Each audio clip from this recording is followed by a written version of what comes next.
Hi there, Virgo. It's Jen here from tarotspirit.net. I'm doing your May 2018 tarot reading. Thank you for joining me. All my information to get a personal reading or what cards I'm using or my social media is down below. So let's get into it. I tell you, Leo just had the most incredible reading. If you have any significant placements in Leo, go check it out because it was kind of blew me away. I don't think I've ever had a reading quite like that before. And I think I literally have 0 placements in Leo, so that's a bummer. Let's get into it. Oh, wow, you guys are starting off. The Star. Wishing on a star. What are your hopes and dreams? Healing. Completely. To me, this would be like having hope again, like being able to dream again. It would kind of be like for something like if you've ever had this where you've been in a really negative situation, whether it was a partner at work, with a family member, and finally it gets resolved somehow. And all of a sudden you're just like, you almost didn't realize how bad it was draining you and stressing you out and how much it was affecting your life until it's sort of gone. Because in some ways you sort of get used to stuff or it sort of creeps up on you. And so you're just going to feel relief and release and healing and like hopeful again. And like, yeah, wait, I had hopes and dreams before, I found myself in this situation. So let's look at the sort of April coming into May. The King of Wands, the King of Spears. So this is a great energy. He is very motivated and enthusiastic and inspired. And that's kind of it. It's like all of a sudden you're like, maybe you just found something. You've been sort of, lost in a sense about, what do I want to do?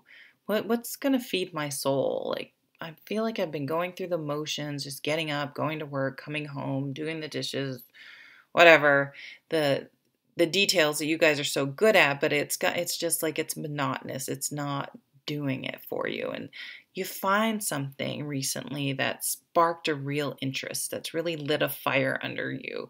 And you're excited now to explore that. And it's bringing, hope. We have that star card. It's bringing new inspiration into your life. Let's see what the present is going on. Yeah, here's that 2 4s. Here's that 4 of Cups energy that I was like, this is exactly what I was just saying. Getting up, going to work, coming home, feeling exhausted, getting up, going to work. It's just like we've stuck in this cycle. And I do feel like you had to break free from someone or something, because this card for me is all about boundaries. The traditional meaning is a miser card. It's someone who's holding so tight to their stuff, their things, their possessions, to the exclusion of, what's truly important, which are our relationships and other people in our lives. Or maybe this could be like you've spent all this time working for money, for success. Like when I just get this amount of paycheck, when I just get this car, when I just get this house, I'm going to be great. And now you're like, shit, I feel kind of alone. Or, this big house isn't doing it for me. Like, or maybe I'm house poor, or maybe, so it's like, you've figured it can be probably much more insignificant than that. Or I've been working so hard, I haven't been exercising, and now I feel kind of tired all the time because I'm not in the best shape. And so it can be boundaries with people, like you can't treat me like that. This is my line in the sand. Or it could be like, I cannot keep taking my work home with me. I need to carve out time for my other priorities. Like, what are your priorities? I wonder if the Lover's card is going to come up. Because it's one thing to commit to something. Like, I commit to my family. I commit to my significant other. I commit to myself and my health.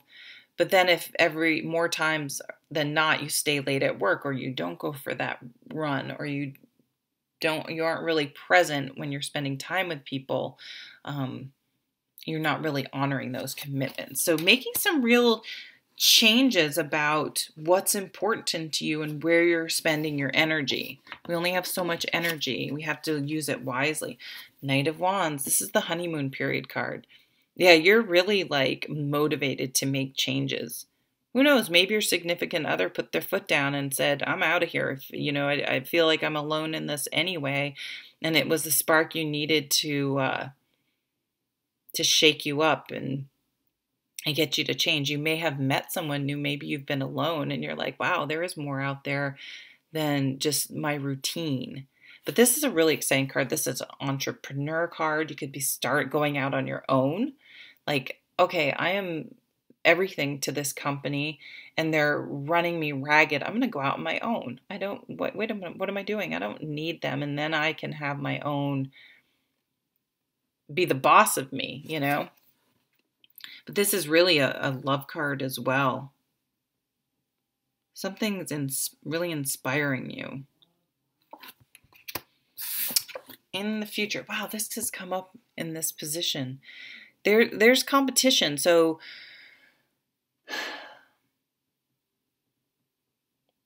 the fives, and I feel like I just say the same thing over and over again in each reading, but the fives are like a pebble in your shoe. If you're out for a 5-mile run and you have a stone in your shoe, you have to take it out. It just makes things uncomfortable enough that you can't ignore it anymore, right? You have to deal with it. You have to do something about it. The card isn't always so negative though. It can just say there's competition out there, but that can be motivating. It doesn't have to be necessary. It can be friendly. It can be fun. It can be motivating. You think about people who do run. They do like 5Ks on the weekend. It motivates them to run during the week, and it can be very motivating and a fun atmosphere to be in. So let's see what these overall cards are. Oh, wow. Knight of Swords, changing how you think, changing how you communicate. But it's really a shift in your thoughts. Like you're going to have to let go of, you may have to challenge, here we go. You may have to challenge yourself. Like maybe you're going to work for yourself, but then you find yourself, it's my own business. I have to work like crazy. And you have to go, well, wait a minute. This is exactly why I made the change I did. And so maybe you have to challenge that, some of that, that obsessive compulsive, I don't know where that came from, but that drive to succeed, like, well, maybe you need to work on that. Maybe you need to get some help. Like I need to learn how to set boundaries and keep my priorities so I don't go all out on something like I was before. But it's going to take a change in thinking for you to really relax into this new way of being. But look at this. It's like you're living your happily ever after. And remember, that looks different for everyone. It doesn't mean getting married and having kids and the house and the blah, blah, the castle, give me a break.